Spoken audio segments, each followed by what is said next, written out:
Bismillahirrahmanirrahim. Alhamdulillahilladzi ja'ala ad-dunya ma'adinan lil aghyar fiha yazdahimul fujjaru wal ashrar wa yabta'idu anha ibaduhul abrar. Asyhadu an la ilaha illallah wahdahu la syarika lahul wahidul qahhar.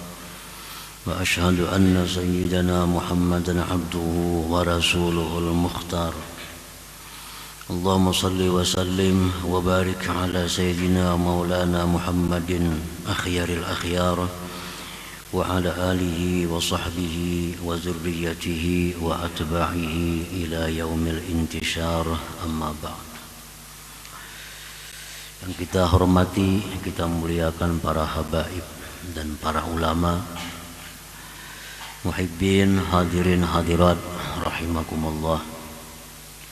Puji syukur selalu kita haturkan kehadirat Allah Subhanahu wa taala atas limpahan taufik hidayah dan inayah sehingga kita malam ini kembali dapat berkumpul bertemu di majlis yang penuh berkah dan rahmatnya ini. Salawat dan salam selalu kita haturkan pula kepada junjungan kita Nabi besar Muhammad sallallahu alaihi wasallam dan seluruh keluarga, para sahabat, zurriyat dan pengikut beliau ila yaumil qiyamah. Para muhibbin rahimakumullah, al-hikmatu tasi'atu wal ishrun ba'dal mi'ati tsaniyah min al-hikamil ataiyah. Qala al-imam Ahmad ibnu Athaillah As-Sakandari rahimahullah, nafa'ana bi'ulumihi wa asrari. Hikmah yang ke-229 dari Al-Hikam, berkata Imam Ahmad ibnu Athaillah As-Sakandari rahimahullah, nafa'ana bi'ulumihi wa asrari. Innama ja'alaha mahallan lil aghyar wa ma'dinan li wujudil aqdar tazhidan laka fiha. Hanya saja dia jadikan dunia itu tempat bagi aghyar dan tempat bagi adanya segala macam kekeruhan-kekeruhan untuk menzuhudkan engkau pada dunia itu. Itulah terjemah hikmah yang ke-229 ini. Innama ja'alallahu ta'ala hadhihi dunya mahallan lil amrad wal balaya wal ahzan wal fitan liyuzahhidaka fiha. Hanya saja Allah Subhanahu wa ta'ala menjadikan ini dunia tempat bagi segala macam penyakit. Segala macam penyakit tempatnya di dunia. Wal balaya, segala macam bala Allah tempatkan di dunia ini. Wal ahzana, segala macam kesedihan-kesedihan Allah tempatkan di dunia. Wal fitana, segala macam fitnah-fitnah itu di dunia. Di surga itu pada ada lagi. Jadi hanya di dunia adanya penyakit, adanya bala, adanya sedih, duka cita, adanya fitnah-fitnah, itu hanya di dunia ini. Nah, kenapa Allah kumpulkan yang demikian itu di dalam dunia ini? Agar ia zuhudkan engkau pada dunia, agar Allah jauhkan hati engkau daripada dunia itu. Itu maksudnya. Nah, fala tuhibbuha, maka engkau tidak mencintai dunia itu. Mencintai dunia berarti mencintai tempatnya penyakit, tempatnya segala bala, tempatnya duka cita dan sebagainya tadi. Wala targhabu fiha, dan tidak gemar engkau pada dunia itu. wala tarkanu ilaiha, dan tidak condong kepada dunia itu, wala tata'allaqu biha, dan tidak bergantung hati engkau dengan dunia itu. Lianna ma'ala amriha ilal fana' waz zawal, karena akibat atau akhir perkara dunia itu adalah kepada kebinasaan dan hilang. Nah, bila kita mencintai dunia, satu saat kita akan kehilangan. Bila kita menggemari dunia, satu saat dunia akan hilang. Bila kita condong kepada dunia, satu saat dunia akan hilang. Bila bergantung dengan dunia, nah dunia itu akan binasa. Kita pun akan ikut menjadi binasa. Nah, para muhibbin rahimakumullah. Jadi itu sebabnya Allah jadikan hanya di dunia ini tempat segala macam yang demikian. Sedangkan surga bersih daripada segala macam penyakit, bala, luka cita, dan sebagainya. Walisyughliha iyyaka ghaliban 'anillahi ta'ala, dan karena mengganggunya itu dunia, menyibukkannya itu dunia kepada engkau daripada Allah subhanahu wa ta'ala. Dunia ini membuat kita sibuk daripada Allah. Jadi Allah suruh kita ini supaya jangan hendak berpegang dengan dunia itu. Bila kita berpegang dengan dunia, berarti kita berpegang dengan yang mengganggu kita, mengganggu hubungan kita dengan Allah subhanahu wa ta'ala. Nah, para muhibbin rahimakumullah. Nah, segala macam ibadah kita terganggu biasanya karena urusan dunia. Wirid kita atau bangkalai biasanya urusan dunia. Nah, jadi kalau kita mencintai dunia, yaitu akibatnya kada akan bisa lurus ibadah kita, kada akan bisa istiqamah taat kita kepada Allah. Wali anna hubbaha ra'su kulli khati'ah, dan karena mencintai dunia itu adalah merupakan pokok segala dosa. Kenapa orang mengurangi takaran, timbangan, hendak banyak berhujung?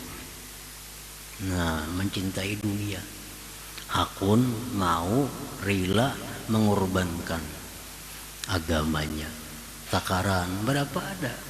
Takaran itu dikurangi, timbangan dikurangi, minyak mestinya murni dicampur supaya banyak untung. Nah, itu akibat daripada mencintai dunia, banyak dosa-dosa yang didapat di situ. Orang biasanya bermusuh-musuhan akibat karena dunia. Jadi mencintai dunia itu adalah pokoknya segala macam dosa. Wa qad warada 'anil Nabi sallallahu alaihi wasallam man ahabba dunyah adarra bi akhiratih. Sungguh mendatang dari Nabi sallallahu alaihi wasallam, barang siapa yang mencintai dunianya maka akan memudaratkan akhiratnya. Ini dunia akhirat ini diciptakan Allah macam timur barat. Bila kita dekat ke timur berarti jauh ke barat. Bila kita berparat makin dekat ke barat berarti makin jauh ke timur. Nah, itulah perbandingan antara dunia dan akhirat itu. Bila kita mengutamakan mendekatkan diri ke dunia, jauh dengan akhirat. Bila kita mendekatkan dengan akhirat, jauh dengan dunia. Nah, jadi ujar Nabi ini, barang siapa yang mencintai dunianya itu pasti akan mengganggu akhiratnya. kada tenaga pikiran. Pikiran terganggu. Artinya apa? Ada orang yang kada sibuk dengan dunia. Di rumah dia menjalankan bisnis hanya lewat orang-orang. Di rumah aja dia. Tapi pikirannya pun kada akan sunyi daripada dunia itu. Nah, sedangkan pikiran yang bercampur dengan duniawi itu menghambat kita untuk bisa khusyuk di dalam sebuah ibadah kita. Nah, khusyuk dalam sembahyang, khusyuk dalam baca Quran itu merupakan buah daripada az-zuhdu fid dunia. Kalau kita masih mencintai dunia, mustahil sembahyang itu bisa khusyuk. Mustahil. Kenapa? Sebabnya karena khusyuk itu buah daripada zuhud. Buahnya zuhud. Kalau zuhudnya kada mau ada buah. Banyak pelajaran-pelajaran dari Imam Ghazali, dari berbagai macam ulama, bagaimana cara sembahyang supaya khusyuk. Pelajari itu, pahami itu. Kada akan bisa kita mempraktikkan kalau hati kita masih cinta kepada dunia. Banyak buku-buku dikarang oleh cendekiawan, oleh para ulama, bahkan dari para aulia, bagaimana supaya cara sembahyang itu khusyuk. Nah, jadi cara seperti itu bisa kita praktikkan dalam sembahyang kita kalau kita ini zuhud dengan dunia. Kalau masih mencintai dunia, kada akan bisa dapat yang namanya khusyuk di dalam sembahyang itu.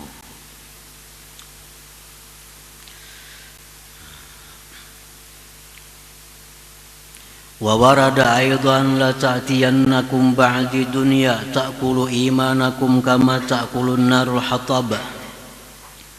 Mendatang pula sabda Nabi, sungguh akan datang kepada kalian sesudah aku nanti dunia yang memakan iman kamu sebagaimana memakannya api akan kayu bakar. Jadi dunia ini jar Nabi ada kena masanya memakan iman seperti memakannya api lawan kayu bakar.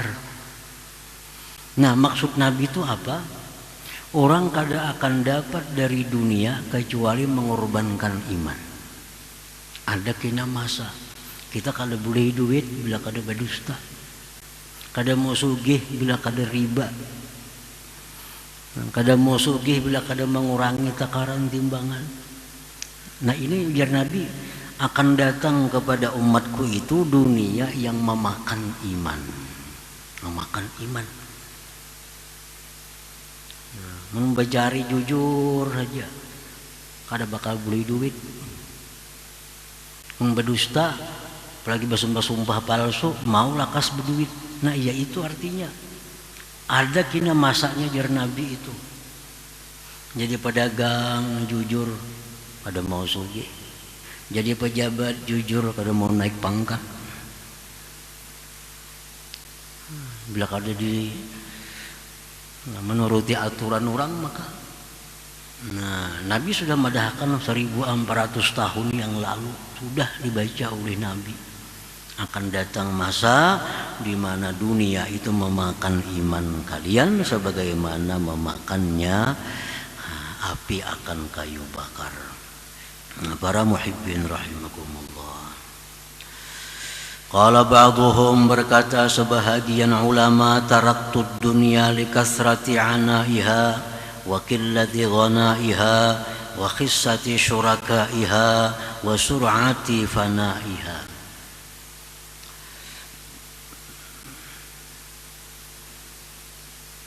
Aku tinggalkan dunia ini, artinya kada aku urusi. Artinya aku tinggalkan dunia, kada aku urusi, kada aku kejar dunia. Kenapa?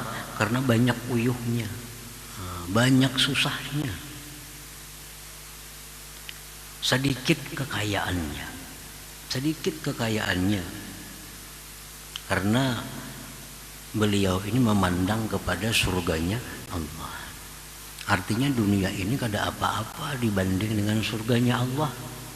Lapahnya maka, uyuhnya maka mengejar luar biasa.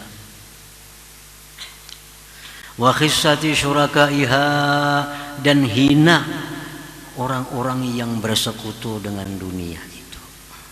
Orang-orang hina. Yang banyak nang segi-segi itu orang-orang nang non-Islam. Yang banyak orang-orang kaya itu orang Yahudi. Yang banyak orang kaya itu orang Nasrani. Wa sur'ati fanaiha, dan cepatnya hilang dunia ini. Cepatnya hilang dunia ini. Nah, para muhibbin rahimakumullah. Jadi dunia ini begitu diciptakan oleh Allah Subhanahu wa ta'ala, yang namanya dunia, Allah berpesan kepada dunia ini. Apa pesan Tuhan kepada dunia? Ya dunia, ukhdumi man khadamani. Wahai dunia, engkau menyerahlah, engkau tunduklah, engkau berbaktilah kepada orang-orang yang berbakti kepadaku. Nah, itu Allah berpesan. Begitu Allah ciptakan dunia itu, Allah sudah berpesan kepada dunia, wahai dunia, ukhdumi man khadamani, engkau berkhadamlah kepada orang-orang yang berbakti kepadaku, dan engkau larilah daripada orang-orang yang tidak berbakti kepadaku. Nah, jadi ada dua manusia. Ada manusia yang dikejar oleh dunia, ada manusia yang mengejar dunia. Siapa manusia yang dikejar dunia? Orang-orang yang bakti kepada Allah Subhanahu wa ta'ala. Orang-orang yang selalu dalam keadaan taat kepada Allah. Ini dunia mengejar dari muka, dari belakang, kiri, kanan. Dikejar oleh dunia. Nah, ada lagi orang-orang yang ingkar kepada Allah. Ini orang-orang yang pengejar dunia. Nah, pengejar dunia. Kemana ada dunia, datangi sana. Kemana ada peluang, datangi sana. Kada semuanya itu dapat. Kada semuanya berhasil. Para muhibbin rahimakumullah. Wa warada 'anil nabiy sallallahu alaihi wasallam al-mu'min baina makhafatain, baina ajalin qad madha la yadri ma Allahu sani'un fih, wa baina ajalin qad baqiya la yadri ma Allahu qadin fih. Fal yuzawwidul 'abdu min nafsihi li nafsihi, wa min dunyahu li akhiratihi, wa min hayatihi li mautihi, wa min shababihi li haramihi. Fa inna ad-dunya khuliqat lakum wa antum khuliqtum lil akhirah. Orang beriman itu, jar Nabi, di antara dua ketakutan. Satu, ketakutan terhadap masa lalu. Apa takutnya? Apakah amal ibadahku diterima Allah? Apakah dosa-dosaku itu diampuni Allah? Kan kita kada tahu nih. Kada tahu. Nah, orang beriman takut terhadap perkara yang masa lalunya. Apakah amal ibadah diterima Allah, dosa diampuni Allah, dan antara masa yang tersisa.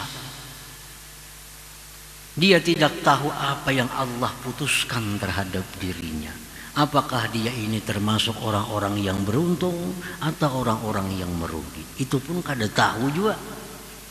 Kada tahu juga kita. Nasib kita akhirnya kada tahu. Jadi selalu dalam keadaan takut orang yang beriman ini. Baik memandang masa lalu takut, memandang masa depannya pun takut. Maka hendaklah berbekal seorang hamba dari dirinya untuk dirinya, dari dunia ini berbekal untuk akhirat, dari hidupnya untuk mati, dari masa muda untuk hari tua. Karena dunia itu diciptakan untuk kalian dan kalian diciptakan untuk akhirat. Ila akhir hadis. Qala ba'duhum, berkata sebahagian ulama, ij'al minad dunya ma wasalaka ila al-ibadah wa talliq ma fawqa dhalik. Berkata lagi sebagian ulama, jadikanlah daripada dunia itu sesuatu yang menyampaikan engkau kepada ibadah. Jadikanlah dunia yang membawa engkau kepada ibadah, dan jauhi dunia yang tidak membawa engkau kepada ibadah. Para muhibbin rahimakumullah, tidak ada pun satu ayat dalam Al-Quran, satu hadis daripada hadis-hadis Rasulullah SAW yang melarang kita ini untuk jadi orang kaya. Itu kada ada. Ada. Andai kata Allah melarang orang jadi kaya, pertama yang dilarang Allah Nabi Sulaiman. Nabi Sulaiman orang yang paling kaya. Tidak ada satu ayat pun dalam Al-Quran yang melarang seseorang memegang satu kekuasaan. Andai kata Allah larang kita memegang satu kekuasaan, Nabi Daud dilarang Allah menjadi raja. Nah, jadi artinya bahwa kekuasaan, kekayaan, apabila itu membawa kepada ibadah, maka itu ada bagian daripada akhirat, bukan dari dunia. Kekayaan kita tapi membawa kita kepada ibadah, kekayaan itu minal akhirah, termasuk akhirat, bukan dunia. Kalau kekayaan itu membuat kita lalai kepada Allah, nah membuat kita sibuk sehingga lupa ibadah, nah ini kekayaan yang namanya dunia yang dicela itu. Para muhibbin rahimakumullah, Allah berfirman di dalam Al-Quran, wala tansa nasibak minad dunya. Jadi Tuhan, jangan kau lupakan bagian engkau daripada dunia. Jangan akhirat melulu, jangan. Ambil bagian engkau dari dunia itu. Nah, dunia yang mana yang kita ambil? Dunia yang membantu kita untuk ibadah kepada Allah Subhanahu wa ta'ala. Kita naik haji, kada kawa kada berduit. Kada kawa. Hendak sembahyang pun kita nukar pakaian sebagainya, kada kawa kada berduit. Hendak silaturahmi kada kawa kada berduit. Rasulullah menyuruh bersedekah, kada berduit, ngapa disedekahkan? Nah, artinya apa? Bahwa dunia ini yang dilarang itu dunia yang membuat kita jauh daripada Allah tadi. Kalau dunia ini mendukung segala macam ibadah kita, itu dunia yang bagian dari akhirat, bukan dunia yang dicela. Itu yang dimaksud Allah, wala tansa nasibak minad dunya, jangan kau lupakan bagian engkau daripada dunia. Ambil dunia tapi untuk kepentingan ibadah kepada Allah Subhanahu wa ta'ala. Rasulullah SAW berdoa dalam sebuah doa beliau, Allahumma la taj'alid dunya akbara hammina wala mablagha ilmina. Ya Allah, jar Nabi, jangan kau jadikan dunia itu menyita sebagian besar pemikiran kami. Artinya apa? Bahwa kita boleh saja memikirkan dunia itu, tapi jangan sampai menyita sebagian besar pikiran kita. Dunia dipikirkan melulu. Nah, ini nang Nabi kita berlindung kepada Allah. Dunia dipikirkan juga, cuma jangan menguasai pikiran kita. Ada yang lebih penting daripada dunia yang mesti kita pikirkan, yaitu hari kembali kita, tempat kita selama-lamanya. Nah, itu maksud Nabi. Dunia jangan kada dipikirkan, pikirkan juga. Pikirkan juga dunia, tapi jangan menjadi akbar, paling besar pikiran kita. Siang mikirkan dunia, bisukan mikirkan dunia, tengah hari mikirkan dunia, sembahyang pun pikiran dunia. Nah, itu nang Nabi kita berlindung itu. Kan orang cinta dunia jam itu. Bisukan sudah mikirkan dunia. Karena tengah hari sembahyang pun pikirannya dunia. Nyembah juhur guringnya pun memimpi urusan dunia juga. Asar sembahyang urusan dunia di dalam hatinya, selalu dunia. Jadi ini orang ngarannya, ini orang dikuasai oleh pemikiran dunia. Nah itu yang Nabi kita berlindung. Ayo jangan pikirkan dunia, cuma jangan macam itu. Nah jadi jar Nabi, Allahumma la taj'alid dunya akbara hammina wala mablagha ilmina. Nabi kita kada melarang kita menyuruh, Nabi kita kada melarang kita menuntut ilmu dunia, ilmu pertanian, ilmu apalagi misalnya perdagangan. Nabi kada melarang, tapi jangan sampai itu mablagha ilmina, jangan sampai itu melulu yang kita kaji urusan dunia melulu, urusan akhirat sedikit dikaji. Nah itu yang jangan. Kaji urusan dunia, berdagang kayak apa supaya bagus, bertanam kayak apa supaya bagus, bertani kayak apa supaya kaji. Itu kada jadi masalah, tapi jangan sampai urusan dunia ini yang utama kita kaji tanpa mengaji masalah kembali kita ke akhirat. Nah ini yang bujur-bujur ngarannya keseimbangan manusia. Manusia hidup di dalam dunia ini paling lawas 100 tahun. Jadi pikiran kita untuk memikirkan yang 100 tahun itu. Sedangkan di akhirat hidup kita kada ada batasnya lagi, selama-lamanya. Tentu pikiran kita lebih banyak memikirkan hidup yang selama-lamanya itu. Nah ini yang keseimbangan manusia. Kalau habis pikiran dicurahkan untuk memikirkan 100 tahun di dunia, tapi sedikit pikiran untuk hidup selama-lamanya, nah itu kada seimbang, kada normal, kada normal.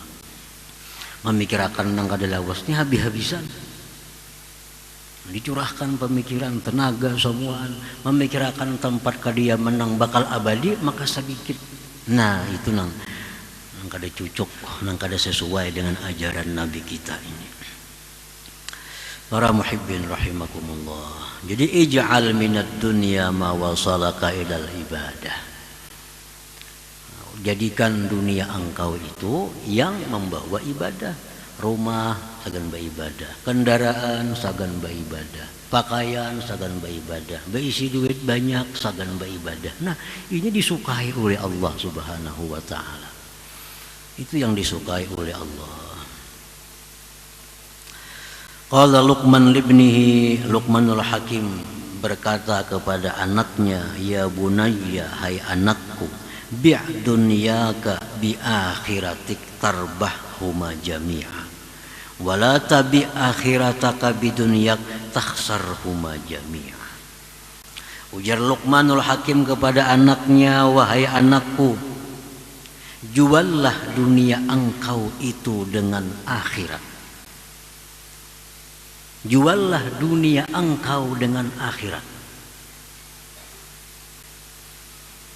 Tenaga kita ini dunia, jual dengan akhirat.